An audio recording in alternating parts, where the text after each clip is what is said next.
Next topic છે આજનો આપણો કક્ષકોની ઉર્જા વિશે. છેલ્લે લાસ્ટ ટોપિક આપણે જે જોઈ ગયા એમાં કક્ષકોનો આકાર જોઈ ગયા, જેમાં એસ કક્ષક ગોળાકાર બતાવી છે, પી કક્ષક ડંબેલ આકાર બતાવી છે અને ડી કક્ષક ડબલ ડંબેલ આકાર બતાવી છે.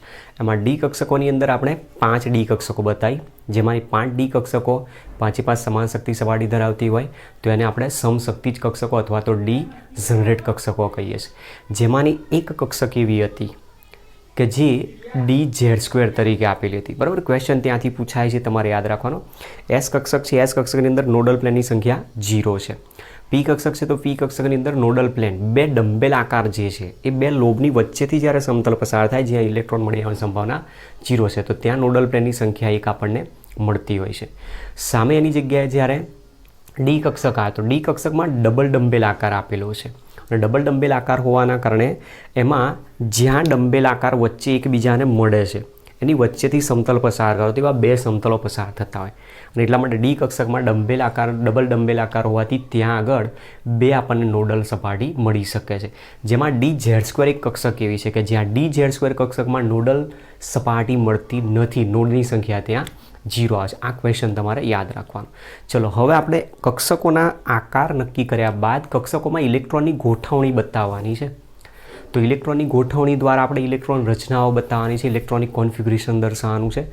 તો કક્ષકોની અંદર ઇલેક્ટ્રોનની ગોઠવણી કઈ રીતે થાય એને સમજવા માટે સૌથી પહેલાં આપણે કક્ષકોની ઉર્જા વિશે સમજીએ કે કક્ષકોની ઉર્જા કઈ રીતે આપણે દર્શાવી શકીએ છીએ.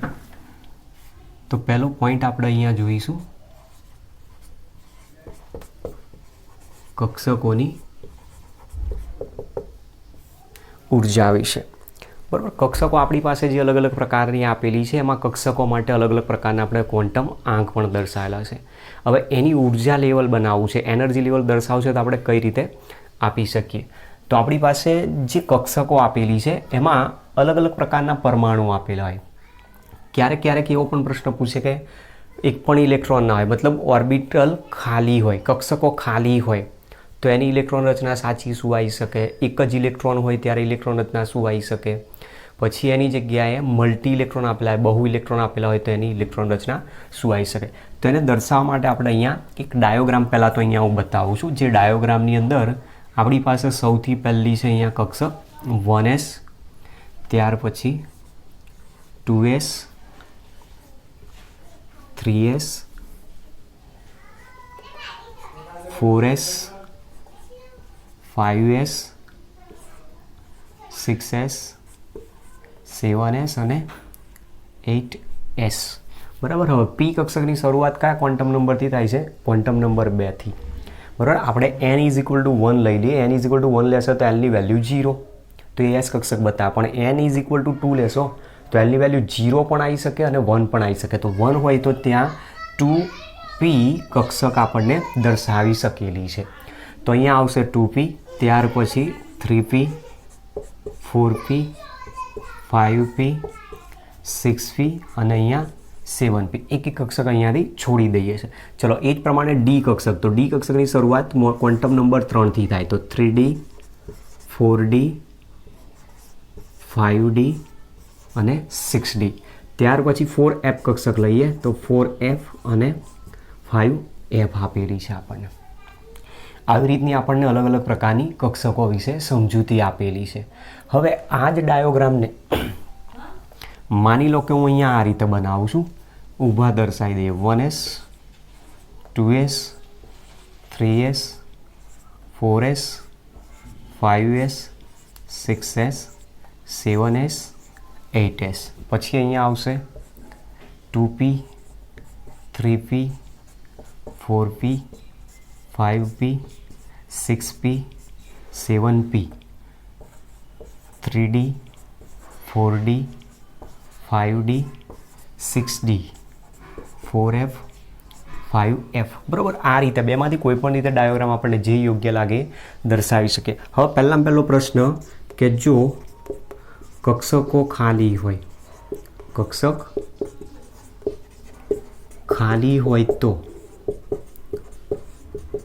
કક્ષકોની ઉર્જાનો ક્રમ હવે એમાં કક્ષકોની ઉર્જાના ક્રમ માટે આપણે એક પોઈન્ટ આગળ ભણી ગયા હતા કે જેમ એનની વેલ્યુ વધતી જાય, મુખ્ય ક્વોન્ટમાંકનું મૂલ્ય વધતું જાય, એમ કક્ષકોની ઉર્જા પણ વધતી જાય. હવે ખાલી ઓર્બિટલ જ્યારે આપેલી હોય ત્યારે કક્ષકોની ઉર્જાનો ક્રમ શું આવે? તો ઉર્જાનો ક્રમ જે આવશે 1s is less than 2s is less than 2p, 1s is less than 2s is less than 2p is less than 3s is less than 3p is less than 3d is less than 4s is less than 4p is less than 4d is less than 4f.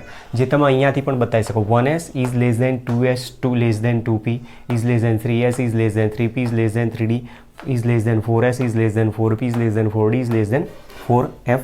અને એ જ પ્રમાણે આગળ જઈશું તો 5s is less than 5p is less than 5d is less than 5f is less than 6s is less than 6p is less than 6d. આ રીતનો આગળને આગળ ક્રમ વધતો જાય.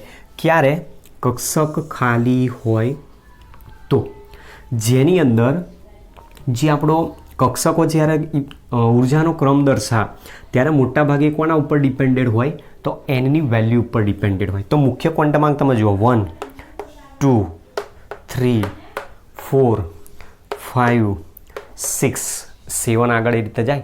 તો જેમ મુખ્ય ક્વોન્ટમાંક વધતો જાય એમ એનો ઉર્જાનો વધારો થતો જોવા મળે. હવે જો કક્ષાઓની અંદર એક ઇલેક્ટ્રોન આપેલો હોય, મતલબ સિંગલ ઇલેક્ટ્રોન આપેલો હોય, એક ઇલેક્ટ્રોન ધરાવતા પરમાણુ અથવા આયન માટે, મતલબ હાઇડ્રોજન પણ હોઈ શકે અથવા હિલિયમ પ્લસ આયન હોઈ શકે, લિથિયમ ડાય પ્લસ આયન પણ હોઈ શકે છે, બેરિલિયમ ટ્રાયપોઝિટિવ આયન પણ હોઈ શકે છે. હવે એના માટે જો ઉર્જાનો ક્રમ બતાવવો હોય તો જો એક જ ઇલેક્ટ્રોન હોય તો એક ઇલેક્ટ્રોન હંમેશા આપણી પાસે જે બધી કક્ષાઓ બતાવેલી છે એ બધી કક્ષાઓમાં જે 1s બતાવેલી છે એમાં કક્ષક તરીકે એ કક્ષક એની ભૂમિય અવસ્થા કહેવાય. પછી જે બધી આવી એ બધી એની ઉત્તેજિત અવસ્થા કહેવાય. અને પ્રથમ ઉત્તેજિત અવસ્થા, દ્વિતીય ઉત્તેજિત અવસ્થા, તૃતીય ઉત્તેજિત અવસ્થા એ પ્રમાણે ક્રમ દર્શાવતો હોય. તો હંમેશા ઇલેક્ટ્રોન સૌથી પહેલાં નીચી શક્તિ સપાટી ધરાવતી જે કક્ષક હોય ને એમાં જ પહેલો દાખલ થાય. તો મતલબ શેની અંદર દાખલ થઈ જશે? 1sમાં દાખલ થાય. તો જો એક ઇલેક્ટ્રોન ધરાવતું હોય ત્યારે એ દરમિયાન એની ઇલેક્ટ્રોન રચનામાં કક્ષકની ઉર્જાનો ક્રમ શું આવશે? 1s is less than 2s is equal to 2p is less than 3s is equal to 3p is equal to 3d is less than 4s is equal to 4p is equal to 4d is equal to 4f is less than 5s is equal to 5p is equal to 5d is equal to 5f is less than 6s is equal to 6p is equal to 6d. આ પ્રમાણે એનો ક્રમ આગળ વધતો જાય. જેમાં ખાલી electron ક્યાં હશે? એની ભૂમિય અવસ્થામાં જ હશે. મતલબ 1sમાં જ ઇલેક્ટ્રોન દાખલ હશે તો બાકીની બધી જે કક્ષાઓ છે એની એનર્જીમાં કોઈ ચેન્જ આવે નહીં. એટલે બધી બાકીનાની ઉર્જા કેવી આવશે? સરખી. એમાં મુખ્ય ક્વોન્ટમાંક સમાન છે તો આ બંનેની એનર્જી સમાન થઈ. પછી અહીંયા 2ની જગ્યાએ 3 થઈ ગયો તો આ બંનેની 3ની ઉર્જા શું થઈ ગઈ? આના કરતાં વધી ગઈ. પણ આ 3નું મુખ્ય ક્વોન્ટમાંક સમાન તો ત્યાં ઉર્જા સમાન. પણ ક્યારે? આ કક્ષકો ખાલી હોય ત્યારે. કક્ષકમાં ખાલી ઇલેક્ટ્રોન કઈ જગ્યાએ હશે? 1sમાં એકલો હાજર હશે. હવે આપણે આના ઉપરથી બતાવવાનો છે પોઈન્ટની અંદર કે માની લો કે હવે બહુ ઇલેક્ટ્રોન આપેલા હોય, બહુ ઇલેક્ટ્રોન ધરાવતા પરમાણુ માટે, બહુ ઇલેક્ટ્રોન ધરાવતા પરમાણુ માટે જો આપણે કક્ષકોની ઉર્જા જો જોઈતી હોય તો મોટાભાગે હું આ ડાયોગ્રામને જ પહેલેથી પ્રિફર કરતો આવું છું. બરાબર, ડાયોગ્રામ તમે આ પણ યુઝ કરી શકો છો. હવે ડાયોગ્રામમાં આપણે ઉર્જાનો ક્રમ આનો કઈ રીતે આવે છે તો જુઓ, અહીંયાથી સ્ટાર્ટ કરીએ છીએ આપણે. 1s અહીંયાથી પહેલી આવશે એટલે અહીંયાથી સ્ટાર્ટ કરો એટલે પહેલી કક્ષક આવશે 1s. પછી અહીંયાથી આગળ જશો એટલે 2s કક્ષક આવશે. ત્યાર પછી 2p, 3s, ત્યાર પછી 3p,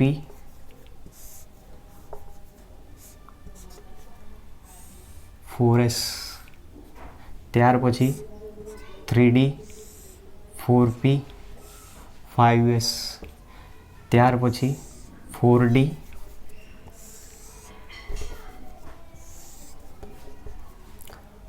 5P, 6S, 4F, 5D, 6P, 7S, ત્યાર પછી 5F, 6D, 7P, 8S. આ રીતે આગળ ઉર્જાઓનો ક્રમ દર્શાવેલો છે, બરાબર. જે આપણી બુકની અંદર દર્શાવ્યો છે એ જ વસ્તુ છે. ડાયોગ્રામ ખાલી મેં થોડો ઊભાની જગ્યાએ આડો કરી દીધો છે, બસ એટલું જ. આપણી બુકની અંદર શું કર્યું છે, ડાયોગ્રામમાં અહીંયાથી સ્ટાર્ટ કરે છે, અહીંયાથી ક્રોસ થાય છે, બરાબર, અને ફરી પાછું અહીંયાથી આ બ્લેન્ક આવે. બ્લેન્ક આવ્યા બાદ ફરી પાછું અહીંયાથી આની અંદરથી પસાર થાય. તો આ રીતના એની અંદર આપણને આખો એક ક્રમ દર્શાવેલો છે, બરાબર. એના માટે થોડીક સ્પેસ વધારે રાખવી પડે છે અહીંયા, પણ થોડી જગ્યા ઓછી કરી છે એટલા માટે થોડીક ડાયોગ્રામ ગીચ થઈ જાય છે. જુઓ,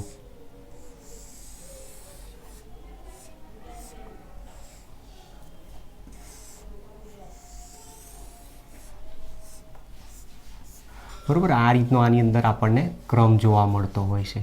જે કક્ષકો દર્શાવેલી છે એનો ઉર્જાનો ક્રમ દર્શાવે છે. તો આ જ વસ્તુ ડાયોગ્રામમાં મેં અહીંયા દર્શાવેલી છે.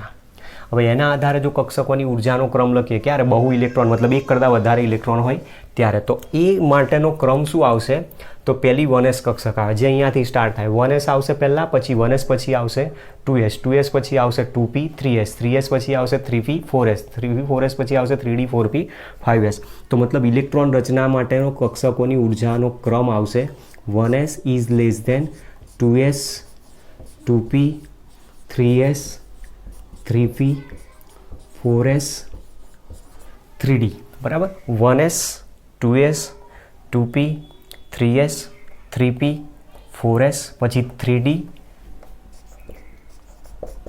4p, 5s is less than 4d is less than 5p is less than 6s is less than 4f is less than 5d is less than 6p is less than 7s is less than 5f is less than 6d is less than 7p is less than 8s. ક્રમ આગળ ને આગળ આ રીતનો વધતો જઈ શકે છે. તો આ જે ઇલેક્ટ્રોન રચના છે એ ઇલેક્ટ્રોન રચના આપણે ક્યારે યુઝ કરી શકીએ કે જ્યારે એક કરતાં વધુ ઇલેક્ટ્રોન આપેલા હોય ત્યારે. એ દરમિયાન અહીંયા જેવું બતાવ્યું છે આપણે ઇક્વલ કોઈ દિવસે આવે નહીં. અને આવું બધું જે દર્શાવ્યું છે એમાં ઇલેક્ટ્રોન રચના દર્શાવવા માટે આપણે પરમાણુની કક્ષકોમાં જે ઇલેક્ટ્રોનની ગોઠવણી છે એ ઇલેક્ટ્રોનની ગોઠવણી દર્શાવવા માટે અલગ અલગ નિયમોનો આપણે ઉપયોગ કરવાનો છે. જેની અંદર એક આઉપ બાઉનો નિયમ છે, બીજા નંબરમાં હુન્ડનો નિયમ છે, અને ત્રીજા નંબરમાં પૌલીનો નિષેધ સિદ્ધાંત આપેલો છે. તો આ બધા શું નિયમો કહેવા માગે છે એને આપણે સમજવાનો પહેલાં પ્રયત્ન કરીએ. હવે બીજું ધ્યાન એ રાખવાનું, આપણે જે આગળ ભણી ગયા મુજબ કે એસ કક્ષક હોય તો વધુમાં વધુ કેટલા ઇલેક્ટ્રોન ગોઠવી શકવાના? 2. પી કક્ષક હોય તો વધુમાં વધુ 6 ઇલેક્ટ્રોન ગોઠવવાના. જો ડી કક્ષક હોય તો વધુમાં વધુ 10 ઇલેક્ટ્રોન ગોઠવો. ડી કક્ષક હોય તો વધુમાં વધુ 10 ઇલેક્ટ્રોન, અને એફ કક્ષક હોય તો વધુમાં વધુ 14 ઇલેક્ટ્રોન આપણે દર્શાવતા હોઈએ છીએ. જેની ઇલેક્ટ્રોનની સંખ્યા પણ આપણે શોધી નાખીએ છીએ કે ઇલેક્ટ્રોનની સંખ્યા કઈ રીતે શોધી શકાય, સબસેલ એની કેટલી અંદર હોઈ શકે છે. તો સૌથી પહેલાં આપણી પાસે આ બે એનર્જી લેવલના ક્રમ ઇમ્પોર્ટન્ટ છે. એમસીક્યુની અંદર ક્યારેક પ્રશ્ન પૂછી નાખે કે એમ્પ્ટી ઓર્બિટલ્સ આપેલી હોય જ્યારે કક્ષકો ખાલી હોય ત્યારે ઉર્જાનો ક્રમ આપણે દર્શાવી શકીએ છીએ. જેની અંદર તમે જુઓ 3s, 3p, 3d, જે વસ્તુ અહીંયા નહીં આવે, 3s, 3p પછી 3dની વચ્ચે 4s આવે. ક્રમ બદલાય છે ઉર્જાનો. જો હાઇડ્રોજન જેવા પરમાણુ અથવા આયન આપેલા હોય કે જેમાં એક જ ઇલેક્ટ્રોન આપેલા હોય તેના માટે માત્ર 1sમાં ઇલેક્ટ્રોન આવશે, જે એની ભૂમિય અવસ્થા કહી શકાય. તો આ એની ભૂમિય અવસ્થા કહી શકાય, ગ્રાઉન્ડ સ્ટેટ. અને આ જે 2s છે ફર્સ્ટ એક્સાઇટેડ, પ્રથમ ઉત્તેજિત અવસ્થા, દ્વિતીય ઉત્તેજિત અવસ્થા, તૃતીય ઉત્તેજિત અવસ્થા, ચતુર્થ ઉત્તેજિત અવસ્થા, એ પ્રમાણે આગળ ક્રમ વધતો જાય. હવે આ જે કક્ષકો બતાવી છે એ કક્ષકોમાં ઇલેક્ટ્રોનની ગોઠવણી માટેના જે નિયમો છે એ નિયમોને આપણે સમજતા જઈએ. કક્ષકોની ગોઠવણી દર્શાવવા માટે 3 નિયમો છે. એમાંનો એક છે પહેલો આઉપ બાઉનો નિયમ. બીજા નંબરમાં છે હુન્ડનો મહત્તમ ગુણવત્તાનો નિયમ અને ત્રીજો છે પૌલીનો નિષેધ સિદ્ધાંત. બહુ જ ઇમ્પોર્ટન્ટ ટોપિક આપેલો છે. તમારી કોઈ પણ એક્ઝામ તમે લઈ લો, જી, નેટ, એમ્સ, AIPVT, કોઈ પણ એક્ઝામ, જે એક્ઝામની અંદર આ ટોપિકમાંથી ક્યારેય કોઈ ક્વેશ્ચન ના પૂછાયો હોય એવું ઇમ્પોસિબલ છે. મતલબ આ એક ટોપિક એવો આપેલો છે કે જેમાંથી દર સાલ ઓછામાં ઓછો એક ક્વેશ્ચન તો પૂછાયા કરતો હોય છે. હવે આપણે એ ટોપિકને અહીંયાથી સમજવાનો છે, બરાબર? સમજવાનો પ્રયત્ન કરીએ. ચલો, એમાં સૌથી પહેલો આપણને જે બતાવ્યો છે એ પહેલાં તો આની અંદર કક્ષકોની ઉર્જાનો ક્રમ એક ફરીથી પાછો અહીંયા લખી દઈએ. તો ક્રમની કારણ કે જરૂર પડશે આગળ. 1s 2s 2p 3s 3p 4s 3d 4p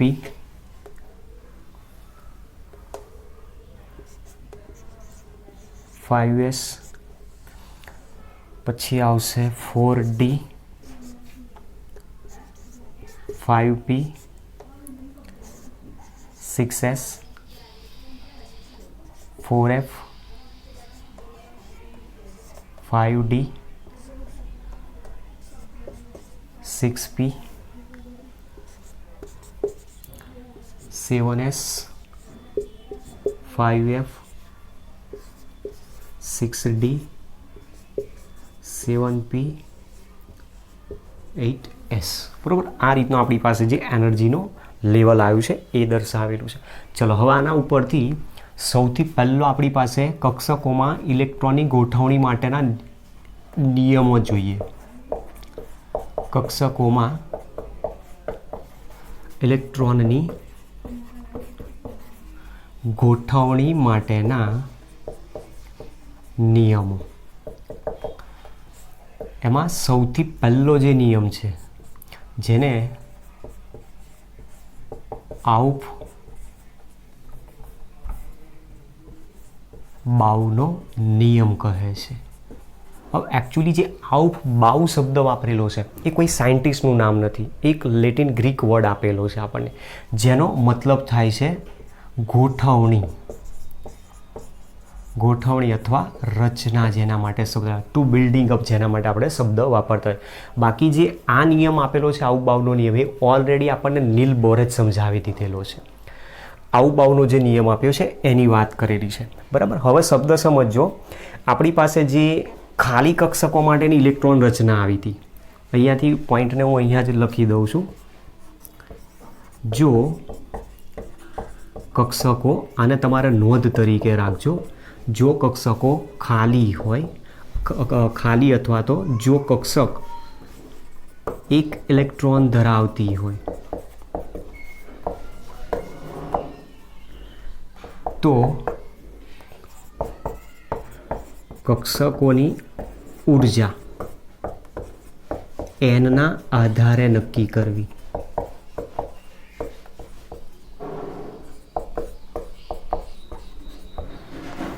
અને જો કક્ષકો એક કરતાં વધુ ઇલેક્ટ્રોન ધરાવતી હોય તો કક્ષકોની ઉર્જા n+Lના આધારે નક્કી કરવી. મતલબ અહીંયા આપણને એવું કહેવા માગે છે કે દર વખતે ક્વોન્ટમ આંકનું મૂલ્યનો ઉપયોગ કરીને જ તમે કક્ષકોની ઉર્જાનો ક્રમ નથી આવી શકતા. 1 2 3 4 પછી તમે જુઓ અહીંયા 3d આવી, બરાબર? તો મતલબ આ વસ્તુ અહીંયા આપણને n+Lના મૂલ્યના આધારે સમજાવે છે, જેના આધારે આઉફ-બાઉનો જે નિયમ છે, બરાબર, આ આપણી પાસે નોંધ તમારે ધ્યાન રાખવાની છે.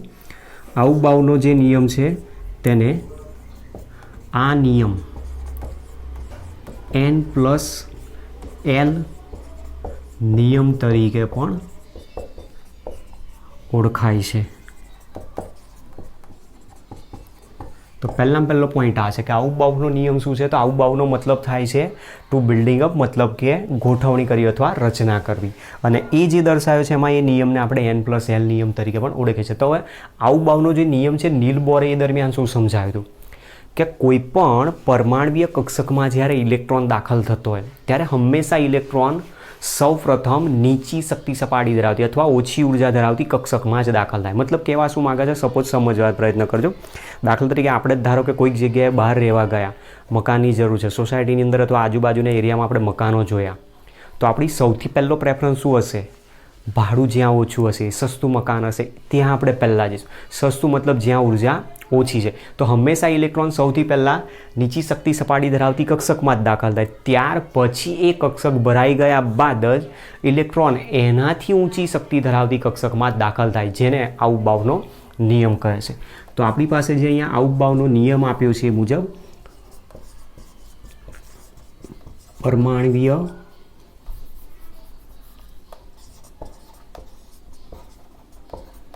કક્ષકોમાં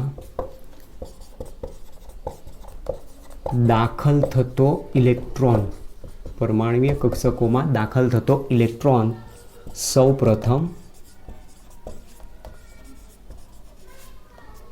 નીચી શક્તિ સપાટી, નીચી શક્તિ સપાટી મતલબ ઓછી ઉર્જા, નીચી શક્તિ સપાટી ધરાવતી કક્ષકોમાં જ દાખલ થાય. તે કક્ષક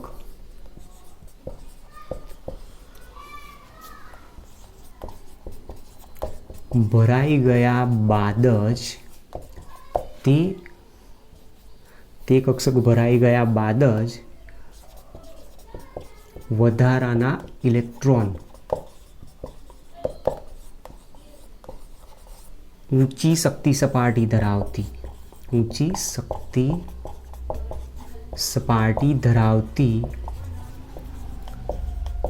કક્ષકોમાં જાય. બરાબર, એકદમ ઇઝીમાં ઇઝી અહીંયા આપણને રૂલ સમજાવ્યો છે, જેના આધારે આપણે અહીંયા સમજવાનું. હવે કહેવા શું માગે છે? પરમાણુ કક્ષકમાં જ્યારે ઇલેક્ટ્રોનની તમે ગોઠવણી આપશો ત્યારે ઇલેક્ટ્રોન હંમેશા સૌથી પહેલાં ક્યાં જાય? નીચી શક્તિ સપાટી ધરાવતી કક્ષકમાં. અને આ કક્ષક પૂર્ણ ભરાઈ જાય ત્યાર પછી જે બીજી કક્ષકમાં દાખલ થાય, તેના માટે જ મેં આ પોઈન્ટ લખી રાખ્યો છે. એસ કક્ષકમાં વધુ કેટલા ઇલેક્ટ્રોન તમે મૂકી શકો છો? 2. તો 2 ઇલેક્ટ્રોન પહેલાં અહીંયા મૂકી શકો. 1 ઇલેક્ટ્રોન હોય તો 1s1 થશે, 2 ઇલેક્ટ્રોન હશે તો 1s2 થશે. હવે 2 જ ઇલેક્ટ્રોન એમાં રહી શકે છે, તો હવે એ કક્ષા ભરાઈ ગઈ છે. હવે ઇલેક્ટ્રોન ત્યાં નહીં જાય તો ક્યાં જશે? ઊંચી શક્તિ સપાટી ધરાવતી 2sમાં જાય. તો ફરી પાછો ત્રીજો ઇલેક્ટ્રોન હશે તો 2s1, ચોથો ઇલેક્ટ્રોન હશે તો 2s2 થશે. 2 ઇલેક્ટ્રોન એસમાં થઈ ગયા, તો પાંચમો ઇલેક્ટ્રોન ક્યાં જવું છે? 2pમાં. તો ત્યાં હવે 3p કક્ષકો છે આપણી પાસે. તો હવે જો 3p કક્ષકો હોય તો એમાંથી ક્યાંમાં કઈ રીતે ગોઠવણી કરવા, તેના માટે આપણે બીજો નિયમ સમજવાનો. એ નિયમને સમજીએ એના પહેલાં આપણો જે પોઈન્ટ બતાવ્યો છે N+L નિયમ કીધો છે. N+L નિયમ શું કહેવા માગે છે? તો N+L નિયમના આધારે પણ આપણી પાસે ઘણા બધા ક્વેશ્ચનો પૂછાતા હોય છે. ડાયોગ્રામની હવે જરૂર નથી, આને હું હટાવી દઉં છું. હવે N+L રૂલ એવું કહેવા માગે છે, આપણે કીધું એ મુજબ કે જેના એનની વેલ્યુ વધારે હોય, એની ઉર્જા વધારે હોય, પણ એ સિંગલ ઇલેક્ટ્રોન હોય તો જ. પણ જ્યારે બહુ ઇલેક્ટ્રોન ધરાવતો પરમાણુ આપેલો હોય અને એના માટે જો ઉર્જાનો ક્રમ દર્શાવવો હોય તો હંમેશા N+Lની વેલ્યુ જરૂર પડશે. તો આપણે ચેક કરીએ કે આ ક્રમ જે આપ્યો ક્રમ ખરેખર સાચો છે કે ખોટો. તો જુઓ, N+Lના મૂલ્યો આપણે અહીંયા બતાવવાના છે. તો અહીંયા n તરીકે 1 છે, બરાબર. બધી વસ્તુ ધ્યાન રાખજો. અહીંયા ક્રમ ફરીથી લખી દઉં છું. આમાં મારે અહીંયા દર્શાવવાનું છે N+Lનું મૂલ્ય દર્શાવવાનું છે, અને અહીંયા ક્રમ લખી દઉં છું 1s 2s 2p 3s 3p 4s 3d 4p 5s 4d 5p 6s 4f 5D 6P 7S 5F 6D 7P 8S so on. બરાબર. હવે જુઓ આ જે ક્રમ આપ્યો એનો એ જ ક્રમ લખ્યો, પણ સાચો છે કે ખોટો હવે ચેક કરીએ n+lના રૂલના આધાર. તો આપણને આ જે બતાવે છે શું છે, મુખ્ય ક્વોન્ટમાંકની વેલ્યુ આપી. તો આની અંદર nની વેલ્યુ છે અહીંયા 1, nની વેલ્યુ 1, sની વેલ્યુ s કક્ષક છે એટલે lની વેલ્યુ કેટલી થઈ જશે 0. તો આનું મૂલ્ય કેટલું થયું 1 થઈ જશે. એ જ પ્રમાણે ચલો આની અંદર મુખ્ય ક્વોન્ટમાંક n બરાબર 2, sની વેલ્યુ છે અહીંયા તો l 0 અને અહીંયા થશે આ 2. ત્યાર પછી અહીંયા n2 અને p l બરાબર આવશે ત્યાં 1, તો વેલ્યુ થશે આની 3. ચલો એ જ પ્રમાણે આની અંદર 3 + 0 = 3. એ જ રીતે 3 + 1 = 4, 4 + 0 = 4. ત્યાર પછી આની અંદર 3 પ્લસ ડી કક્ષક છે તો એલની વેલ્યુ હવે 2 થશે. 3 + 2 = 5, 4 + 1 = 5, 5 + 0 = 5, 4 + 2 = 6, 5 + 1 = 6, 6 + 0 = 6, 4 પ્લસ એફ કક્ષક આ એફ કક્ષક એટલે એલની વેલ્યુ 3, તો 4 + 3 = 7, 5 + 2 = 7, 6 + 1 = 7, 7 + 0 = 7, 5 + 3 = 8, 6 + 2 = 8, 7 + 1 = 8, 8 + 0 = 8. હવે પ્રશ્ન આપણો ક્યાં નડશે, n+lની વેલ્યુ તો આપણે બતાવી છે કે n+lની વેલ્યુ મુજબ આપણે અહીંયા દર્શાવવાનું છે. એમાં શું કીધું છે, જો કક્ષકો એ કરતાં વધુ હોય તો વધુ ઇલેક્ટ્રોન ધરાવતા હોય તો કક્ષકોની ઉર્જા n+lના આધારે નક્કી થાય. હવે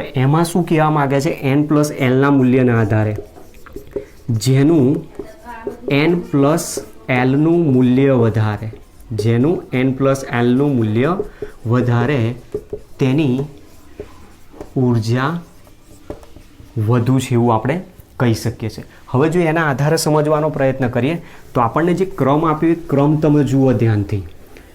n+lના મૂલ્યોના આધારે n+l અહીંયા 1 છે, અહીંયા 2 છે, તો મતલબ આની એનર્જી કેવી થઈ જશે, વધારે આવશે. હવે પ્રશ્ન એ નડશે કે અહીંયા n+l2 છે, અહીંયા n+l3 છે, તો આની ઉર્જા વધશે, પણ અહીંયા 3 બે n+lની મૂલ્ય સમાન છે. તો હવે બીજું એક પાછું અહીંયા પોઈન્ટ યાદ રાખવાનો, જો n+lનું મૂલ્ય સમાન હોય તો જેનો n વધુ તેની ઉર્જા વધુ ગણવામાં આવે. તો આ એક આપણી પાસે મેઇન ઇમ્પોર્ટન્ટ પોઈન્ટ આવે. હવે એના આધારે જુઓ, nની વેલ્યુ અહીંયા બંને જગ્યાએ 3 છે, પણ આની nની વેલ્યુ 2 છે, આની nની વેલ્યુ 3 છે, તો જેની nની વેલ્યુ વધારે એની ઉર્જા વધારે. થઈ ગયું ક્લિયર? ચલો ત્યાર પછી અહીંયા 3 અને 4 છે, તો 4 અહીંયા વધી ગયા. હવે અહીંયા 4 આવી ગયા બંને જગ્યાએ n+lની વેલ્યુ સમાન, તો જેનો મુખ્ય ક્વોન્ટમાંક વધારે હોય એની ઉર્જા વધારે. ચલો એ જ પ્રમાણે આની અંદર આવશે 4 અને અહીંયા 5 છે, તો આની ઉર્જા વધશે. હવે અહીંયા 5, 5, 5, તો એમાં આની nની વેલ્યુ 3 છે, આની 4 છે, આની 5, તો આની ઉર્જા વધારે, આની ઉર્જા ઓછી. અને એ પ્રમાણે આપણને કક્ષકોની ઉર્જાનો આખો એક ક્રમ અહીંયા આપેલો છે, અને એ જે ક્રમ આપ્યો છે એ ક્રમ કોને અનુસરે છે, તો n+lના નિયમને અનુસરે છે. અને n+lના નિયમને અનુસરે છે એને જ આપણે નામ શું આપેલું છે, આઉપબાઉનો નિયમ તરીકે સમજાય. બરાબર. તો આ એક ક્વેશ્ચન તમારે અહીંયા યાદ રાખવાનો કે તમને અલગ અલગ પ્રકારની કક્ષકો જ્યારે આપી દીધી હોય અને કક્ષકો માટે જ્યારે ક્વેશ્ચન આપેલો હોય ત્યારે કોની ઉર્જા વધારે છે, કોની ઉર્જા ઓછી છે, અથવા આખો એક સેટ આપી દીધો અને સેટની અંદર n, l, m અને sના મૂલ્યો પણ આપેલા, અને એમાંથી પૂછે કે નીચેનામાંથી કયો સેટ ધરાવતી કક્ષકોની ઉર્જા વધારે, તો કક્ષકોની ઉર્જાનો પ્રશ્ન આવે ત્યારે n+l રૂલને જ આપણે ફોલો કરવાનો રહેશે. ક્લિયર? ચલો ત્યાર પછી નેક્સ્ટ બીજો આપણો જે નિયમ છે એના ઉપર જઈએ. હુન્ડનો મહત્તમ ગુણકતાનો નિયમ જેને કહીએ છીએ આપણે.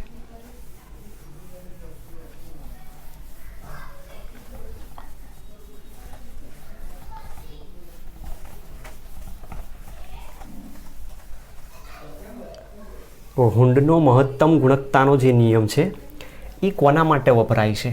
તો એ મોટાભાગે પેટા કક્ષકો માટે વપરાય. આપણે જે અહીંયા બતાવેલું છે પેટા કોષ કહેવાય. 2s અને 2p, 3s 3p અને 3d એ પેટા કોષ કહી શકાય આપણે. બરાબર. આ બધી જે મુખ્ય ક્વોન્ટમ આંકના આધારે બધી બદલાય છે એ બધી શું છે? કોષો છે. અને એમાંય 3s 3p 3d હોય તે પેટા કોષ કહેવાય. પણ આપણે px py pz dxy dyz dxz dx2 - dz2 એ બધી શું કહેવાય? એની પેટા કક્ષકો કહેવાય. તો આપણો જે નિયમ નંબર 2 છે એને આપણે નામ આપેલું છે હુંડનો મહત્તમ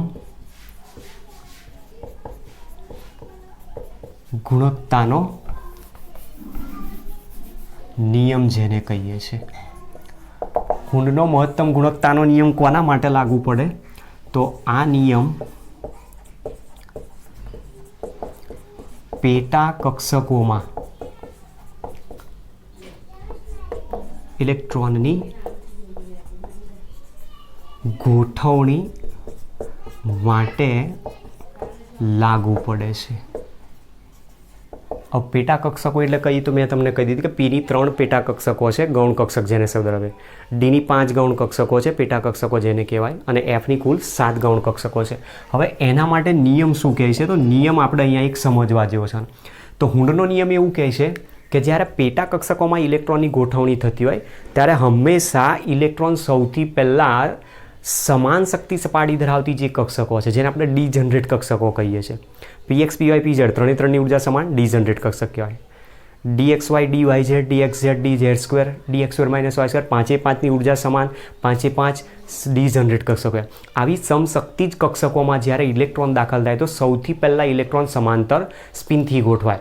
એ કાં તો સ્પિન એની અપવર્ડ સાઈડ હોઈ શકે, કાં તો ડાઉનવર્ડ સાઈડ પણ હોઈ શકે છે. ક્વેશ્ચન એ રીતે પણ પૂછાતા હોય છે. સાચો સેટ કયો છે નક્કી કરો. તો હવે એ પ્રમાણે જ્યારે ઇલેક્ટ્રોનની ગોઠવણી થાય તો સૌથી પહેલાં દાખલ ઇલેક્ટ્રોન સમાંતર સ્પિનથી ગોઠવાય. એ કક્ષકો અર્ધપૂર્ણ ભરાઈ ગયા બાદ જ વધારાનો ઇલેક્ટ્રોન વિરુદ્ધ સ્પિનથી યુગ્મીકૃત થાય છે. શબ્દ સમજીએ છે ને સમજાવું છું. જુઓ તો આની અંદર નિયમ એવું કહે છે કે સમાન શક્તિ સપાટી ધરાવતી અથવા સમાન ઉર્જા ધરાવતી પેટા કક્ષકોમાં ઇલેક્ટ્રોન સૌપ્રથમ સમાંતર સ્પિનથી ગોઠવાય. હવે સ્પિન આપેલી હોય તો ઇલેક્ટ્રોનની સ્પિન કાં તો આપણે અપવર્ડ સાઈડ આ રીતે પણ બતાવી શકીએ છીએ, કાં તો ડાઉનવર્ડ સાઈડ આ રીતે પણ દર્શાવતા હોય. તો કોઈ પણ રીતે આપણે દર્શાવી શકીએ. તો સૌપ્રથમ ઇલેક્ટ્રોન સમાંતર સ્પિનથી ગોઠવાય, ત્યારબાદ કક્ષક અર્ધપૂર્ણ ભરાઈ ગયા બાદ જ તે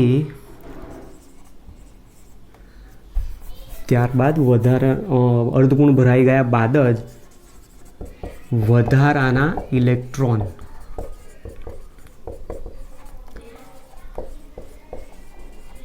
વિરુદ્ધ સ્પિનથી યુગ્મીકૃત થાય. બરાબર. આ એનો રૂલ્સ કીધો. તો રૂલ્સની અંદર એવું કહે છે કે આપણી પાસે જે પેટા કક્ષકો છે, દાખલા તરીકે પેટા કક્ષકની અંદર હું અહીંયા પી કક્ષક લઉં છું. તો પીની આપણે પેટા કક્ષકો ટોટલ 3 બતાવીએ છીએ, px py અને pz. કાં તો આપણે આ રીતે પણ દર્શાવીએ છીએ અથવા આ રીતે પણ દર્શાવી શકીએ છીએ, અથવા તો પછી ક્યારેક ક્યારેક આપણે આ રીતે પણ દર્શાવતા હોઈએ છીએ. બરાબર. તો આ જે બતાવ્યું છે એ ત્રણે ત્રણની ઉર્જા કેવી છે? સરખી. આ ત્રણે ત્રણની ઉર્જા સરખી, આ ત્રણે ત્રણની ઉર્જા સરખી. ઉર્જા સમાન, આકાર પણ સમાન છે. તો સમાન શક્તિ સપાટી ધરાવતી કક્ષકોમાં ઇલેક્ટ્રોન સૌથી પહેલાં સમાંતર સ્પિનથી ગોઠવાય. માની લો કે આપણી પાસે કોઈક પરમાણુ છે, એની જ રચનાની વાત કરીએ. દાખલા તરીકે નાઇટ્રોજન પરમાણુ છે. નાઇટ્રોજનનો પરમાણુ ક્રમાંક 7 છે. એની ઇલેક્ટ્રોન રચના લખી શકીશું આપણે 1s2 2s2 અને 2p3 છે. બરાબર. 7 ઇલેક્ટ્રોન છે એની અંદર. હવે જ્યારે એની બોક્સ ઇલેક્ટ્રોન રચના જો બતાવીએ તો આ 1s કક્ષક કહેવાય, આને 2s કક્ષક કહેવાય, અને 2pની 3 ગૌણ કક્ષકો પેટા કક્ષકો છે. તો આને 2px 2py અને 2pz ઝેડ તરીકે દર્શાવે. હવે જ્યારે ઇલેક્ટ્રોનની ગોઠવણી કરવામાં આવે તો 1s માં 2 ઇલેક્ટ્રોન છે તો એક ઇલેક્ટ્રોન સૌથી પહેલાં અહીંયા અપ સ્પિનથી યા ડાઉન સ્પિનથી ગોઠવાઈ જાય આ રીતે. ત્યાર પછી જો અર્ધપૂર્ણ ભરાઈ ગઈ તો પછી એ શું કરશે, બીજો ઇલેક્ટ્રોન છે એમાં એ યુગ્મીકૃત થઈ. પછી 2sમાં 2 ઇલેક્ટ્રોન છે, 2sમાં એક ઇલેક્ટ્રોન અર્ધપૂર્ણ ભરશે પહેલાં, પછી એમાં ડાઉન સ્પિનથી યુગ્મીકૃત થાય. હવે જ્યારે પેટા કક્ષકો આપેલી હોય અને એમાં ઇલેક્ટ્રોનની ગોઠવણી થાય તો અહીંયા 3 ઇલેક્ટ્રોન છે તો સૌપ્રથમ ઇલેક્ટ્રોન સમાંતર સ્પિનથી આ રીતે ગોઠવાય. કાં તો આ રીતે ગોઠવી શકો અથવા તો પછી આ રીતે પણ ગોઠવી શકે છે, ડાઉનવર્ડ સ્પિનથી પણ ગોઠવાય. પણ સ્પિન કેવી હોવી જોઈએ, સમાન. કાં તો 3 નીચેની તરફ કાં તો 3 ઉપરની તરફ હોવી જોઈએ. અને જો વધારાનો ઇલેક્ટ્રોન હોય, દાખલા તરીકે અહીંયા હું મૂકી દઉં છું ઓક્સિજન, તો અહીંયા કેટલા હશે, 4. તો હવે વધારાનો જે ઇલેક્ટ્રોન હશે વિરુદ્ધ સ્પિનથી અહીંયા યુગ્મીકૃત થવા પ્રયત્ન કરે. જે નિયમને આપણે શું કીધો છે, આવું હુંડનો મહત્તમ ગુણકતાનો નિયમ કીધો. તો હવે પી કક્ષક જ્યારે આપેલો હોય તો પી કક્ષકમાં એક ઇલેક્ટ્રોન અહીંયા ગોઠવાય, બીજો ઇલેક્ટ્રોન હશે તો એ સમાંતર સ્પિનથી બાજુમાં ગોઠવાય, ત્રીજો ઇલેક્ટ્રોન હશે તો સમાંતર સ્પિનથી એની બાજુમાં ગોઠવાય. હવે આવું કેમ બને છે એનું રીઝન છે કે જ્યારે સમાન શક્તિ સપાટી ધરાવતી કક્ષકોમાં એક સમાંતર સ્પિનથી કક્ષક ઇલેક્ટ્રોન ગોઠવાય ત્યારે એ કક્ષક સમમિતિ ધારણ કરી લે. અને આખો એક સાર્વત્રિક નિયમ છે કે જેની સમમિતિ વધારે એની સ્થિરતા વધારે હોય.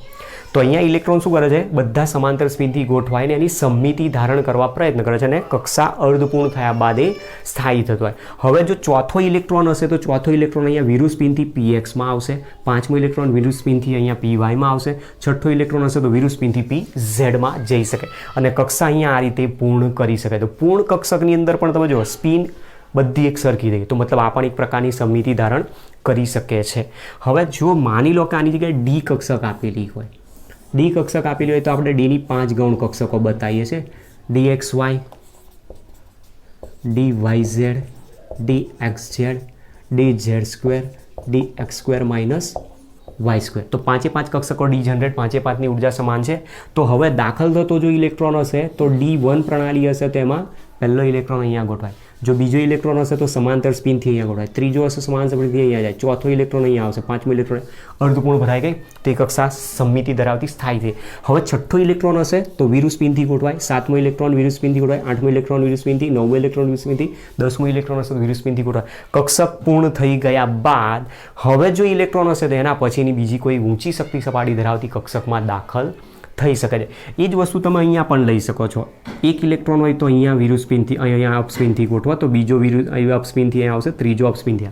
જો ચોથો ઇલેક્ટ્રોન હશે તો ડાઉનવર્ડ સ્પિનથી, પાંચમો ડાઉનવર્ડ સ્પિનથી, છઠ્ઠો ડાઉનવર્ડ સ્પિનથી. એ જ પ્રમાણે જો અહીંયા દર્શાવો હોય તો એક ઇલેક્ટ્રોન અહીંયા આવશે તો બીજો ઇલેક્ટ્રોન સમાંતર સ્પિનથી ત્યાં ગોઠવાશે, ત્રીજો ઇલેક્ટ્રોન સમાંતર સ્પિનથી બાજુની કક્ષકમાં જશે, ચોથો ઇલેક્ટ્રોન હશે તો વિરુદ્ધ સ્પિનથી એ યુગ્મીકૃત થવાનો પ્રયત્ન. યુગ્મીકૃત મતલબ પેર બનાવે છે. અને એ જે નિયમ આપ્યો છે એ જ નિયમને આપણે હુંડનો મહત્તમ ગુણકતાનો નિયમ તરીકે ઓળખે. એટલે ઘણીવાર ક્વેશ્ચન આવો પૂછે કે નીચેનામાંથી કઈ ઇલેક્ટ્રોન રચના અથવા કઈ ઇલેક્ટ્રોન રચનાનો સેટ હુંડના નિયમનું પાલન કરતો નથી. તો એ દરમિયાન તમારે આ વસ્તુ ધ્યાન રાખવાની. ઘણી વખત આ રીતે આપેલું હશે ત્યાં અને આમાં પૂછે કે શું આમાં હુંડના નિયમનું પાલન થાય છે, તો તમે ચેક કરી જો. હુંડનો નિયમ શું કહે છે, ઇલેક્ટ્રોન સમાંતર સ્પિનથી ગોઠવાવા જોઈએ પહેલાં. તો અહીંયા એક સ્પિન ગોઠવાયેલું જ નથી તો મતલબ ત્યાં હુંડના નિયમનું પાલન થતું નથી. તો આ પ્રમાણેનો આપણો રૂલ નંબર 2 આપ્યો છે. ચલો ત્યાર પછી ત્રીજો નિયમ છે પૌલીનો નિષેધ સિદ્ધાંત, જેને કહીએ છીએ આપણે.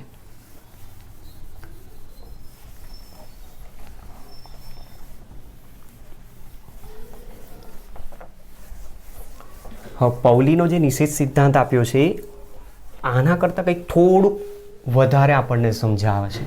વધારે મતલબ શું છે, બીજું કશું નહીં. આ બે તો નિયમ ફોલો કરશે જ પણ સાથે સાથે થોડુંક એક્સટેન્ડ કરે છે પોઈન્ટમાં. સમજીએ શું કહેવા માંગે છે. નિયમ નંબર 3,